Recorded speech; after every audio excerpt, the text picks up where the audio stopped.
चलो भाई हम लोग स्टार्ट करते हैं। आज का जो हम लोगों का टॉपिक है ये है प्रेजेंट परफेक्ट कॉन्टिन्यूअस टेंस, जिसे कि हम लोग हिंदी में क्या बोलते हैं, वर्तमान पूर्ण अपूर्ण काल। इसके पहले की वीडियो में हम लोगों ने परफेक्ट टेंस को पढ़ा, कंटिन्यूअस को पढ़ा, इंडेफिनिट को पढ़ा। सारी चीज़ें आप लोगों को बहुत अच्छे से समझ में आई। ठीक, आज हम लोग परफेक्ट कंटिन्यूअस को भी बहुत अच्छे से पढ़ेंगे। हर एक चीज़ आपका क्लियर होगा, हर एक चीज़ आपको समझ में आएगी। ठीक, चलिए हम लोग स्टार्ट करते हैं। सबसे पहली चीज़ भाई, प्रेजेंट परफेक्ट कंटिन्यूअस टेंस में होता क्या है, इसकी पहचान क्या होती है। जैसा कि हमने आपको पहले ही वीडियो में बताया था, टेंस के पहले ही वीडियो में, कि अगर कोई भी वाक्य आपका प्रेजेंट परफेक्ट कंटिन्यूअस टेंस का है तो आप उसको पहचानेंगे कैसे। सबसे पहली विशेषता क्या होती है कि हिंदी वाक्य के अंत में हाँ मिलेगा आपको। क्यों? क्योंकि ये आपका वाक्य किस टेंस का है, प्रेजेंट का है। अब परफेक्ट कंटिन्यूअस की भी, कंटिन्यूअस की जो विशेषता यहाँ पे होती है, आपको रहा मिलेगा। क्या मिलेगा? रहा मिलेगा। रहा के साथ अगर आपको हाँ मिले और कहीं ना कहीं वाक्य में आपको क्या मिल जाए, समय, टाइम मिल जाए, तुरंत आप समझ जाओ कि ये हिंदी वाक्य मेरा प्रेजेंट परफेक्ट कंटिन्यूअस टेंस का है। समझे कि मतलब आपको हिंदी वाक्य के सबसे अंत में क्या मिलेगा, हा के पहले आपको क्या मिलेगा, रहा, और वाक्य के किसी न किसी भाग में आपको क्या मिलेगा, टाइम मिलेगा। अगर आपको केवल रहा हा मिलता है तो आप तुरंत पहचानेंगे कि ये मेरा कंटिन्यूअस का है।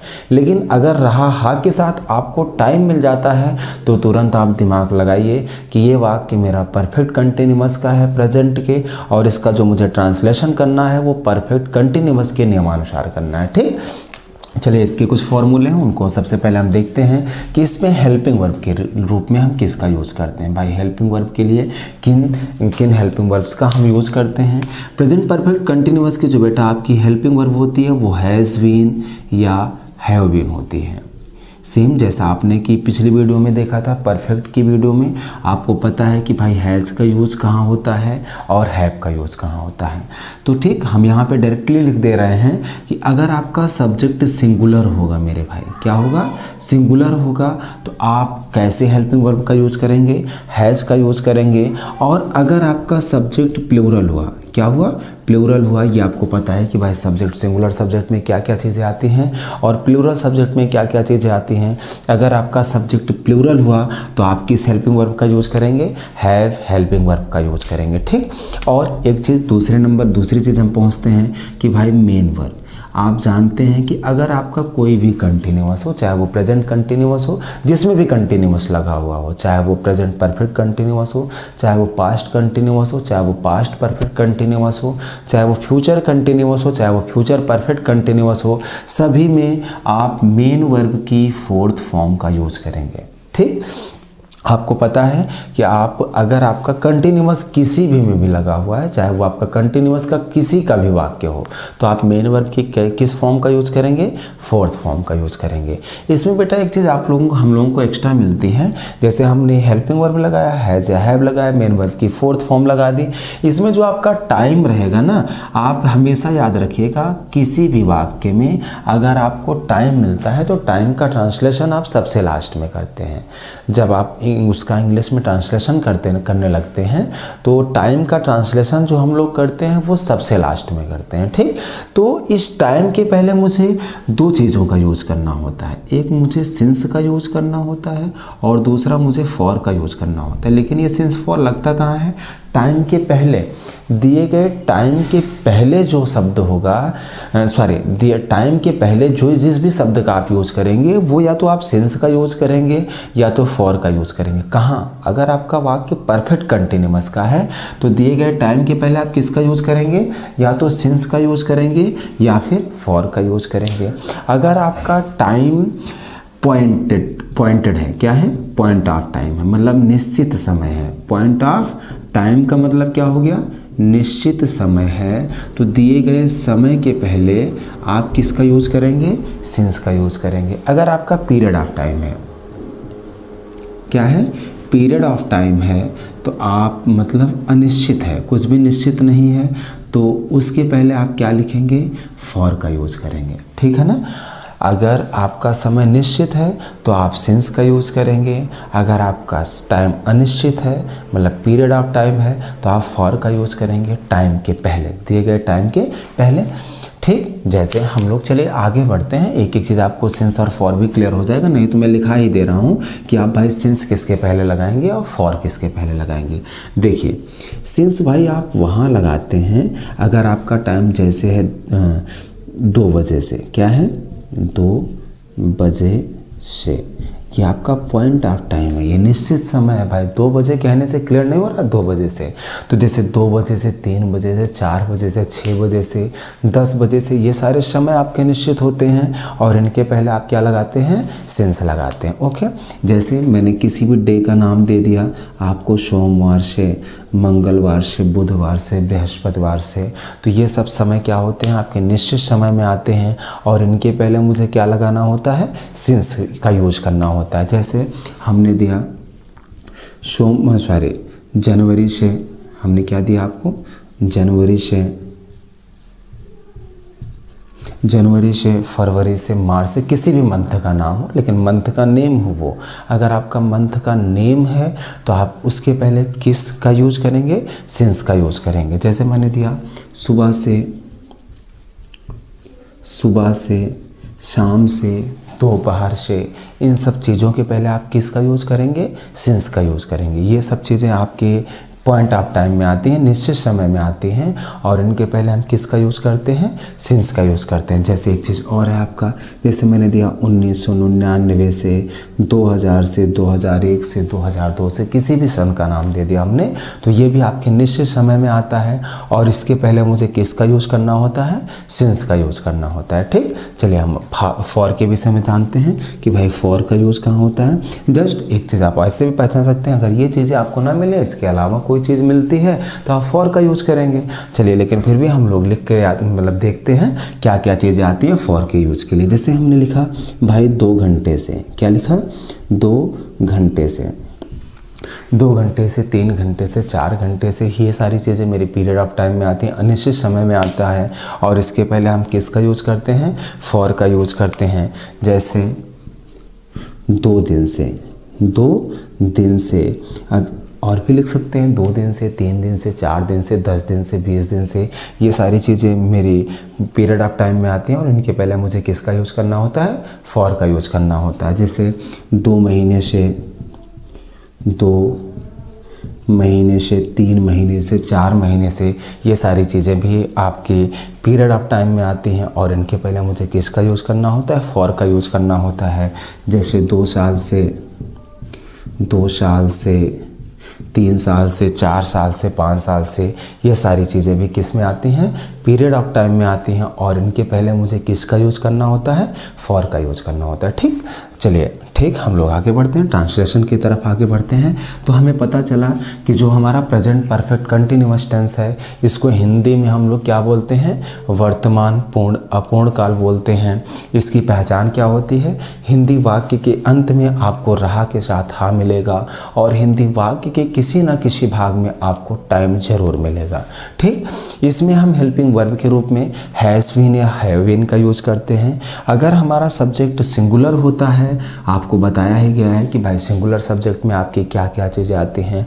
अगर हमारा सब्जेक्ट सिंगुलर होता है तो हम हैज़ बीन का यूज़ करते हैं और यदि हमारा सब्जेक्ट प्लूरल होता है तो हम हैव बीन का यूज़ करते हैं। ठीक, और मेन वर्ब की हमें 4th फॉर्म का यूज़ करना होता है। मैंने आपको बताया शुरुआत की, इस वीडियो के शुरुआत में ही मैंने बताया, स्टार्टिंग में मैंने बताया कि भाई अगर आपका कोई भी कंटिन्यूअस है तो उसमें आप मेन वर्ब की 4th फॉर्म यूज़ करते हैं।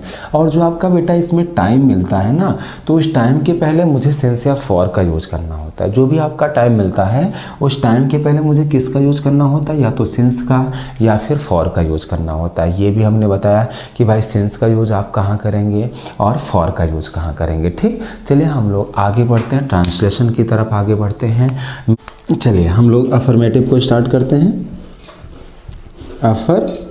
मैट्रिक को स्टार्ट करते हैं। सबसे पहले इसके फॉर्मूले को समझते हैं कि सबसे पहले मुझे क्या लिखना है मेरे भाई। सबसे पहले अगर आपका सेंटेंस प्रेजेंट परफेक्ट कंटिन्यूअस के अफर्मेटिव का है तो सबसे पहले आपको सब्जेक्ट लिखना है। दूसरे नंबर पर आपको हैज़ या हैव लिखना है। क्या लिखना है? हैज़ या हैव लिखना है। तीसरे नंबर पर आपको बीन लगा देना है। आप जानते हैं हैज़ या हैव कैसे लगेगा। परफेक्ट में आपको मैंने बताया ही था कि भाई हैज़ का यूज़ आप किसके साथ करेंगे, हैव का यूज़ किसके साथ करेंगे। वो करने के बाद आप क्या लगा देंगे? बीन लगा देंगे। चौथे नंबर पर मेन वर्ब की कौन सी फॉर्म लगा देनी है? फोर्थ फॉर्म, जैसा कि आपको बताया जा चुका है कि मेन वर्ब की आपको फोर्थ फॉर्म लगानी है। पाँचवें नंबर पर आपको अदर वर्ड लिखने हैं। छठे नंबर पर आपको सिंस या फॉल लगाना है। किसके अकॉर्डिंग? टाइम के अकॉर्डिंग। उसके बाद आपको टाइम लिख देना है। ठीक, तो आपको पता चला कि सबसे पहले आपको सब्जेक्ट लगाना है, सब्जेक्ट के अकॉर्डिंग हैज़ या हैव लगाना है, उसके बाद विल लगाना है, उसके बाद मेन वर्ब की फोर्थ फॉर्म लिखनी है, उसके बाद आपको अदर वर्ड लिखने हैं, उसके बाद आपको सिंस या फॉल लिखना है, मतलब उसके बाद आपको क्या लगा देना है? टाइम लगाना है। चलिए हम लोग ट्रांसलेशन की तरफ आगे बढ़ते हैं। जैसे राम 2 घंटे से मेरा काम कर रहा है। तो हमने क्या लिखा? राम 2 घंटे से मेरा काम कर रहा है। तो सबसे पहले मुझे सब्जेक्ट लिखना है। सब्जेक्ट की पहचान हम कैसे करते हैं? कौन 2 घंटे से मेरा काम कर रहा है? राम। कौन 2 घंटे से मेरा काम कर रहा है? राम कर रहा है। तो आप क्या लिखेंगे? सबसे पहले राम लिख दिया आपने। दूसरे नंबर पर आपको हैज़ या हैव लगाना है। किसके अकॉर्डिंग? सब्जेक्ट। आपको पता है राम के साथ आपका क्या लगेगा? हैव। आपने सब्जेक्ट को लिखा, हैज़ या हैव को लिख दिया। तीसरे नंबर पर आपको मेरे भाई क्या लगा देना है? विल लगा देना है। चौथे नंबर पर मेन वर्ब की फोर्थ फॉर्म लिखनी है। आपको पता है कि याद रखिएगा रहा हा के पहले कंटिन्यूअस में आपको हमेशा रहा हा के पहले जो भी शब्द मिलेगा वो आपका मेन वर्ब होगा। कंटिन्यूअस में मेन वर्ब को पहचानना बहुत ही आसान होता है कि जो भी शब्द आपको रहा हा के पहले, चाहे वो परफेक्ट कंटिन्यूअस हो चाहे वो कंटिन्यूअस हो, दोनों में अगर आपका कोई भी शब्द रहा हा के पहले है तो जो भी शब्द रहा हा के पहले है वही आपका मेन वर्ब होगा। तो रहा हा के पहले क्या है? करना। करना का क्या होता है? डू से क्या हो जाएगा? डूइंग हो जाएगा। चूंकि फोर्थ फॉर्म लिखनी है, फोर्थ फॉर्म का मतलब ही होता है आईएनजी फॉर्म। तो आपने क्या लिख दिया? Ram has been doing. अब भाई अब देखिए आपको मेन वर्ब के बाद अदर वर्ड लिखने हैं। मतलब टाइम को इतना करने के बाद आपका टाइम क्या है? 2 घंटे से, इसी को छोड़ दीजिए। इसके बाद जो भी शब्द आपके बचते हैं वो आपके अदर वर्ड होंगे, उनका ट्रांसलेशन आप पहले करेंगे। अब आपका क्या बच रहा है? राम का आपने ट्रांसलेशन कर दिया, करना का कर दिया, तो आपका क्या बच रहा है? मेरा काम। मेरा काम का क्या हो जाएगा? My work. क्या हो जाएगा? My work. तो क्या हो गया आपका? Ram has been doing my work. अब आपका टाइम का अनुवाद करना है, टाइम का ट्रांसलेशन करना है, लेकिन उस टाइम के पहले मुझे क्या लगाना है? सिंस या फॉल लगाना है। तो आप देख रहे हैं 2 घंटे से, 2 घंटे से आपका पीरियड ऑफ टाइम यानी अनिश्चित समय में आता है। और ऐसे के लिए मुझे क्या लगाना होता है इसके पहले? For 2 hours. For 2 hours. Okay, तो आपका क्या हो गया translation? Ram has been doing my work for 2 hours. चलिए ठीक है, हम आगे बढ़ते हैं। जैसे वे 2 साल से पढ़ाई कर रहे हैं। वे 2 साल से क्या कर रहे हैं? पढ़ाई कर रहे हैं। ठीक, कौन 2 साल से पढ़ाई कर रहा है? वे की अंग्रेजी क्या हो जाएगी आपकी? दे हो गई। ठीक, दे के बाद आपको क्या लगाना है भाई? सब्जेक्ट के बाद आपको हैज़ या हैव लगाना है। आपको पता है दे के साथ आप क्या लगाते हैं? हैव के बाद आपको क्या लिख देना है? बीन। उसके बाद आपको मेन वर्ब की कौन सी फॉर्म लगानी है? Fourth form. मेन वर्ब आपका क्या रहा के पहले करना है? नहीं भाई, याद रखिएगा यहाँ पर आपका पढ़ाई करना मेन वर्ब है। क्या है? पढ़ाई करना। पढ़ाई करने का क्या होता है? स्टडी होता है। स्टडी से क्या हो जाएगा? स्टडीइंग हो गया ना। They have been studying. अब 2 साल से, ये भी आपका पीरियड ऑफ टाइम में है, तो इसके पहले आप क्या लगाएंगे? For 2 years. For 2 years. ठीक, ओके। क्या हो गया इसका ट्रांसलेशन? वे 2 साल से पढ़ाई कर रहे हैं। They have been studying for 2 years. ठीक, चलिए हम लोग नेक्स्ट टॉपिक की तरफ आगे बढ़ते हैं, जो कंटिन्यूअस का नेक्स्ट टॉपिक है नेगेटिव। चलिए हम लोगों का टॉपिक अब क्या है, नेगेटिव। इसके फॉर्मूले को हम देखते हैं। सबसे पहले मुझे क्या लिखना होता है, सब्जेक्ट लिखना होता है। दूसरे नंबर पर हमें हैज़ या हैव लगाना होगा। तीसरे नंबर पर मेरे भाई अभी तक हम लोग बीन लगाते थे ना, लेकिन नहीं, अब हैज़ हैव बीन के बीच में मुझे क्या लगा देना है, नॉट लगा देना है। क्या लिखना है, नॉट लगा देना है। तो सबसे पहले मुझे सब्जेक्ट लिखना है, उसके बाद हैज़ या हैव सब्जेक्ट के अकॉर्डिंग लिखना है, उसके बाद नॉट लिखना है, फिर क्या लिखना है, बीन लिखना है, फिर मेन वर्ब की फोर्थ फॉर्म करनी है, उसके बाद अदर वर्ड लिखना है, उसके बाद टाइम के पहले आपको सिंस या फॉल लगा देना है। ठीक, सेम वही फॉर्मूला है, सिर्फ आपको एक चीज़ ध्यान देना है कि भाई हैज़ या हैव अगर वाक्य आपका नेगेटिव का है, आपको हिंदी वाक्य के बीच में नॉट मिलता है, तो हैज़ या हैव के बीच में, हैज़ या हैव बीन के बीच में आपको क्या लगा देना है, नॉट लगा देना है। ठीक, चलिए हम लोग हिंदी सेंटेंस पे देखते हैं, इस फॉर्मूले को अप्लाई करते हैं। देखिए, जैसे तुम 2 बजे से क्रिकेट मैच नहीं खेल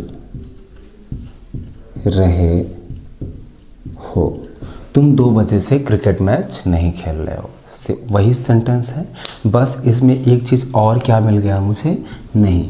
तो जो दिखाता है मुझे कि ये वाक्य मेरा नेगेटिव का है और इसका जो ट्रांसलेशन करना है मुझे वो नेगेटिव के फॉर्मूले के अकॉर्डिंग करना है। ठीक, तो सबसे पहले मुझे पता ही है कि मुझे सब्जेक्ट लिखना है। भाई कौन 2 बजे से क्रिकेट मैच नहीं खेल रहा है, तुम नहीं खेल रहे हो, तो तुम की अंग्रेजी क्या होती है, यू होती है। यू के साथ आप हेल्पिंग वर्ब के रूप में हैव लगाते हैं। तीसरे नंबर पर आपको नॉट लिख देना है और चौथे नंबर पर आपको बीन लिख देना है। तो क्या हो गया, यू हैव नॉट बीन, और उसके बाद मेन वर्ब की फोर्थ फॉर्म मैंने बताया ही आपको कि अगर कोई भी कंटिन्यूअस होता है तो रहा के पहले जो भी शब्द होते हैं वो आपके मेन वर्ब होते हैं। खेलना का क्या होता है मेरे भाई, प्ले, इसी में ing लगा देना है। तो क्या हो गया, you have not been playing, क्या नहीं खेल रहे भाई। अब चूंकि पहले ही बताया आपको कि अगर मतलब अदर वर्ड कैसे आप पहचानेंगे, टाइम को निकाल दीजिए। अब जो भी सेंटेंस का आप अनुवाद किए हैं उसके अलावा क्या शब्द बच रहा है, केवल क्रिकेट मैच बच रहा है। तो आप क्या लिखेंगे, playing cricket match, playing cricket match. अब आपका समय क्या है, 2 बजे से, आपको पता है 2 बजे से टाइम जो आपका है वो पॉइंट ऑफ टाइम है। इसके लिए आप क्या लगाएंगे, सिंस, क्या लगाएंगे, सिंस 2 o'clock। क्या हो गया आपका translation, you have not been playing cricket match since 2 o'clock। Okay, चलिए एक सेंटेंस हम लोग और देखते हैं। जैसे हम वहाँ 2 दिन से नहीं जा रहे हैं। हम वहाँ 2 दिन से नहीं जा रहे हैं। तो सबसे पहले मुझे सब्जेक्ट लिखना है। भाई कौन 2 दिन से वहाँ नहीं जा रहा है, हम नहीं जा रहे हैं। हम की अंग्रेजी क्या होती है, वी के साथ हमें पता है कि हमें किस हेल्पिंग वर्ब का यूज़ करना होता है। तीसरे नंबर पर नॉट लगा देना है, चौथे नंबर पर विल लगा देना है भाई, और पाँचवें नंबर पर मेन वर्ब लिखना है। मेन वर्ब आपका क्या है, रहा आके पहले जाना है, जाने का क्या हो जाएगा, गोइंग। तो आपका क्या हो गया, we have not been going. तो भाई कहाँ नहीं जा रहे हैं हम, वहाँ का क्या हो जाएगा, going to there, going to there. अब 2 दिन से है, 2 दिन का क्या हो जाएगा, 2 दिन आपका पीरियड ऑफ टाइम है, जिसके लिए आप क्या लगाएंगे, फॉर 2 days। क्या हो गया आपका, why have not been going to there for 2 days। ठीक, हमारा नेगेटिव भी कंप्लीट हो गया। अब हम लोग परफेक्ट कंटिन्यूअस के नेक्स्ट टॉपिक की तरफ आगे बढ़ते हैं, जो कि क्या है, इंट्रोगेटिव है। ठीक,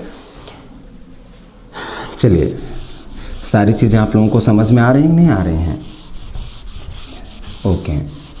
समझ में भी आएंगे, कोई दिक्कत नहीं होगी कहीं पे। सिर्फ आप ध्यान से देखिएगा वीडियो को, हर एक चीज़ समझने की कोशिश करिएगा, फिर आपको कहीं से कोई भी दिक्कत नहीं होगी, हर एक चीज़ आपको समझ में आएगी। हाँ एक चीज़, लेकिन बीच से पढ़ने की कोशिश ना करिएगा। अगर आप टेंस को पढ़ रहे हैं, टेंस के पहले वीडियो से स्टार्ट करिएगा और जब तक टेंस ना ख़त्म हो जाए, एक एक वीडियो जो भी आपकी पढ़ती जा रही है आप उसको देखते चलिएगा, हर एक डाउट आपका क्लियर होता जाएगा, कहीं पे भी आपको कोई दिक्कत नहीं होगी। फिर आपको ट्रांसलेशन करने में कहीं से कोई समस्या नहीं होगी।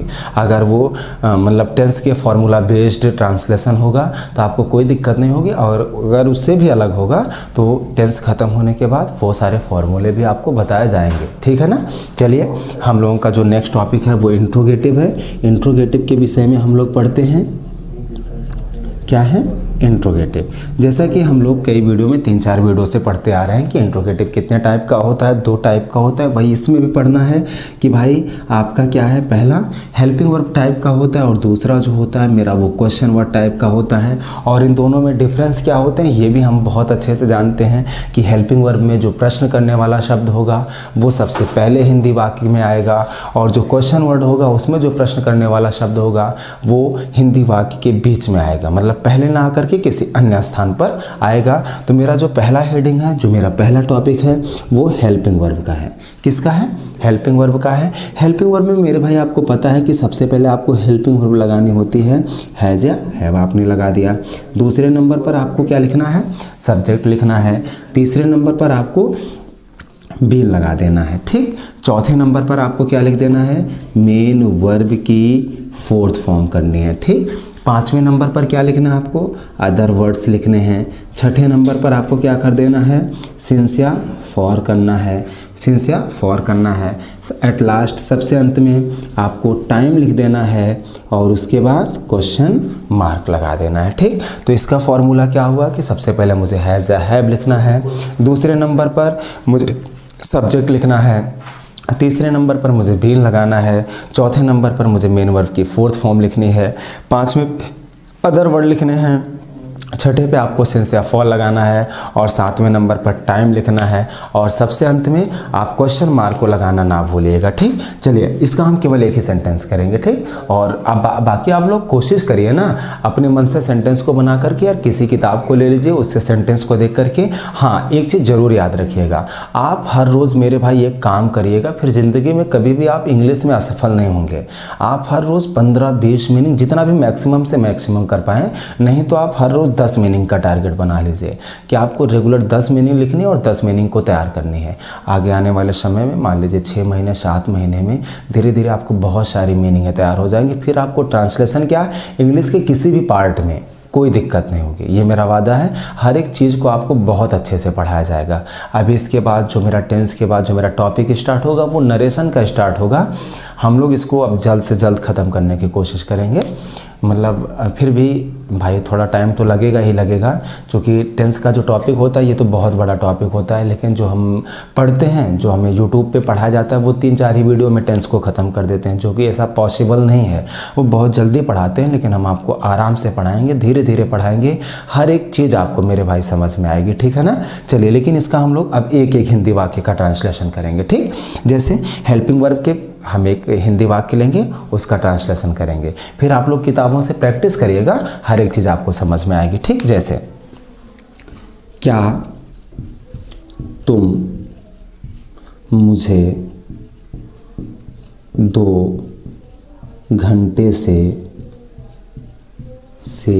बुला रहे हो? क्या तुम मुझे 2 घंटे से बुला रहे हो? तो सबसे पहले मुझे क्या लिखना है? हैज़ या हैव लिखना है। जब भी मेरे भाई हेल्पिंग वर्ब आप शुरुआत में लिखते हैं या कहीं पे भी लिखते हैं, हेल्पिंग वर्ब या तो सब्जेक्ट के बाद लिखते हैं आप, या तो सब्जेक्ट के पहले लिखते हैं, तो आप हमेशा याद रखिए कि जो भी हेल्पिंग वर्ब लगेगा वो सब्जेक्ट के अकॉर्डिंग ही लगेगा। तो यहाँ पर भी वही चीज़ होगा। तो भाई कौन मुझे 2 घंटे से बुला रहा है? तुम के लिए आप किस हेल्पिंग वर्ब का यूज़ करते हैं? हैव लिख दिया आपने, मतलब ये वाला काम ख़त्म हो गया। दूसरे नंबर पर आपको मेरे भाई सब्जेक्ट लिखना है। सब्जेक्ट आपका क्या है? You, have you. तीसरे नंबर पर आपको क्या लिखना है? बीन। Have you been. उसके बाद चौथे नंबर पर मेन वर्ब रहा के पहले बुलाना है, बुलाना का कॉल होता है, कॉल से क्या हो जाएगा कॉलिंग। तो आपका क्या हो गया हैव यू बीन कॉलिंग। उसके बाद आपका टाइम क्या है भाई 2 घंटे से। इसके अतिरिक्त क्या शब्द बच रहा है आपका मुझे कॉलिंग, मुझे का क्या होता है मी हो गया। उसके बाद 2 घंटे से आपका पीरियड ऑफ टाइम है यानी अनिश्चित समय है। इसके पहले आप क्या लगा देंगे for 2 hours, for 2 hours question mark. ठीक, तो आपका ट्रांसलेशन क्या हो गया मेरे भाई, क्या तुम मुझे 2 घंटे से बुला रहे हो, इसका क्या हो गया have you been calling me for 2 hours. चलिए इसके हम नेक्स्ट पार्ट की तरफ आगे बढ़ते हैं जो कि क्या है आपका क्वेश्चन वर्ड है। ओके चलो हेल्पिंग वर्ब मेरा हो गया, अब हम लोग क्वेश्चन वर्ड की तरफ आगे बढ़ते हैं। ठीक, क्वेश्चन वर्ड में मेरे भाई आपको क्या करना पड़ता है, सबसे पहले आपको क्वेश्चन वर्ड लिखना पड़ता है, दूसरे नंबर पर आपको हैज़ या हैव लिखना है। ठीक, तीसरे नंबर पर हमें क्या लिखना होता है मेरे भाई सब्जेक्ट लिखना होता है, चौथे नंबर पर आपको बीन लिखना है। ठीक, सबसे पहले आपने क्वेश्चन वर्ड लिखा, उसके बाद हैज़ हैव सब्जेक्ट के अकॉर्डिंग लिखा, उसके बाद आपने क्या लिखा बीन लिखा। सॉरी भाई आपको क्वेश्चन वर्ड नहीं लिखना है, सॉरी हाँ सबसे पहले आपको क्वेश्चन वर्ड ही लिखना है। क्वेश्चन वर्ड लिखा, उसके बाद आपको हैज़ या हैव लिखना है, उसके बाद आपको सब्जेक्ट लिखना है, फिर आपको बीन लिखना है, फिर आपको मेन वर्ब की कौन सी फॉर्म लिखनी है 4th फॉर्म लिखनी है, फिर आपको क्या लिखना है अदर वर्ड लिखना है, फिर आपको क्या लगा देना है सिंस या फॉर किसके अकॉर्डिंग टाइम के अकॉर्डिंग, और एट लास्ट आपको क्या लगा देना है क्वेश्चन मार्क लगा देना है। हाँ तो सबसे पहले मुझे क्या लिखना है क्वेश्चन वर्ड, चूँकि भाई ये क्वेश्चन वर्ड का सेंटेंस होगा तो आप सबसे पहले क्वेश्चन वर्ड लिखेंगे, उसके बाद हैज़ या हैव सब्जेक्ट के अकॉर्डिंग, उसके बाद बीन, फिर मेन वर्ब की 4th फॉर्म, फिर टाइम के अलावा जो भी सेंटेंसेस बचेंगे आप उनका अनुवाद करेंगे, ट्रांसलेशन करेंगे, फिर टाइम के अकॉर्डिंग आप सिंस या फॉर लगाएंगे, टाइम लिखेंगे, उसके बाद एट लास्ट सबसे लास्ट में आप क्वेश्चन मार्क लगा देंगे। ठीक, चलिए एक सेंटेंस हम इसका भी देखते हैं, जैसे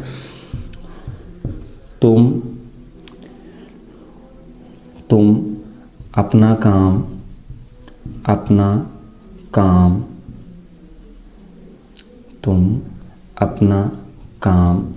2 घंटे से क्यों कर रहे हो, तुम अपना काम 2 घंटे से क्यों कर रहे हो। ठीक है ना, इसका हम लोग ट्रांसलेशन करते हैं। भाई कौन 2 घंटे से अपना काम कर रहा है, तुम कर रहे हो, और यहाँ पर क्वेश्चन वर्ड बीच में आ गया है तो इसका मतलब मुझे तुरंत पता चला कि क्वेश्चन वर्ड की स्पेलिंग मुझे सबसे पहले लिख देनी है, क्योंकि अंग्रेजी क्या हो जाएगी फाइव, क्या हो जाएगी 5। उसके बाद मुझे हैज़ या हैव लगाना है, किसके अकॉर्डिंग सब्जेक्ट के अकॉर्डिंग। आपका सब्जेक्ट क्या है तुम है, तुम के लिए आप क्या लगाओगे हैव हो गया, उसके बाद यू हो गया, उसके बाद बीन हो गया, उसके बाद भाई रहा के पहले करना है, करना का डू होता है, डू से क्या हो जाएगा डूइंग। आप समय को छोड़ दीजिए, 2 घंटे से छोड़ दीजिए तो आपका क्या बच रहा अपना काम, अपना काम का क्या हो जाएगा मेरे भाई योर वर्क हो जाएगा। मैंने आपको कई बार बताया कि अगर आपका सब्जेक्ट यू है तो अपने के लिए आप योर लगाएंगे,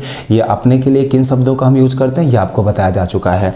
तो आपका क्या हो गया 5 have you been doing your work. अब आपका टाइम 2 घंटे से है, 2 घंटे से का क्या हो जाएगा फॉर 2 आवर्स, क्या हो जाएगा फॉर 2 आवर्स क्वेश्चन मार्क। ठीक, अब हम लोग एक ही सेंटेंस को पढ़ेंगे, फार्मूला पढ़ेंगे, फार्मूला बेस्ड एक सेंटेंस हिंदी में करेंगे, फिर नेक्स्ट टॉपिक पे आगे बढ़ जाएंगे। ठीक, चलिए अब मेरा जो प्रेजेंट परफेक्ट कंटिन्यूअस टेंस का जो लास्ट टॉपिक होगा वो इंट्रोगेटिव नेगेटिव होगा। ठीक है ना, हम उसको भी बहुत अच्छे से पढ़ना चल रहे हैं, हर एक चीज़ आपको मेरे भाई समझ में आएगी। ठीक है ना, सिर्फ आप फार्मूला को तैयार कर लीजिएगा, फार्मूले के अकॉर्डिंग आप ट्रांसलेशन करिएगा, कहीं से भी आपको कोई दिक्कत नहीं होगी। ठीक, चलिए आपका क्या है सबसे लास्ट टॉपिक परफेक्ट कंटिन्यूअस का इंट्रोगेटिव नेगेटिव है, इंट्रोगेटिव नेगेटिव है, ये आपका प्रेजेंट टेंस का लास्ट टॉपिक है, समझ लीजिए। इसके बाद हम लोग पास्ट टेंस को स्टार्ट करेंगे। Interrogative negative. जिस तरीके से इंट्रोगेटिव मेरा दो प्रकार का होता है, उसी तरीके से इंट्रोगेटिव नेगेटिव भी मेरा दो प्रकार का होता है। नंबर पहला जो होता है वो आपका हेल्पिंग वर्ब टाइप का होता है, और जो नंबर दूसरा होता है वो मेरा क्वेश्चन वर्ड टाइप का होता है। ठीक, तो सबसे पहले जो मेरी हेडिंग होगी वो क्या होगी, हेल्पिंग वर्ब की होगी। ठीक, इसमें भी केवल एक शब्द आपका बढ़ेगा, चूँकि ये इंट्रोगेटिव से इंट्रोगेटिव नेगेटिव हो गया है तो आपका नॉट बढ़ जाएगा। ठीक, तो सबसे पहले मुझे क्या लगा देना है, हैज़ या हैव लिखना है। क्यों, क्योंकि ये वाक्य, ये सेंटेंसेस जो होंगे वो मेरे हेल्पिंग वर्ब के होंगे।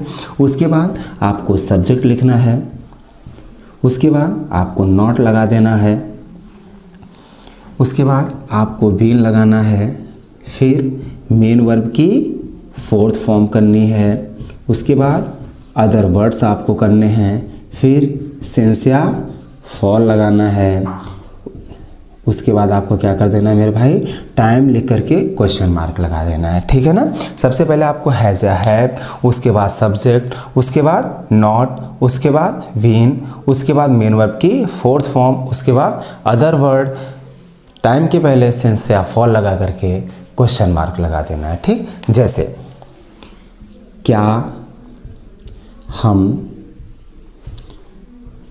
2 साल से वहाँ नहीं जा रहे हैं। क्या हम 2 साल से वहाँ नहीं जा रहे हैं, तो आपका प्रश्न करने वाला शब्द क्या सबसे पहले आया और वाक्य के बीच में क्या आ गया, नहीं मिल गया, तो ये कंफर्म हो गया ये वाक्य मेरा इंट्रोगेटिव नेगेटिव का है और हेल्पिंग वर्ब का है।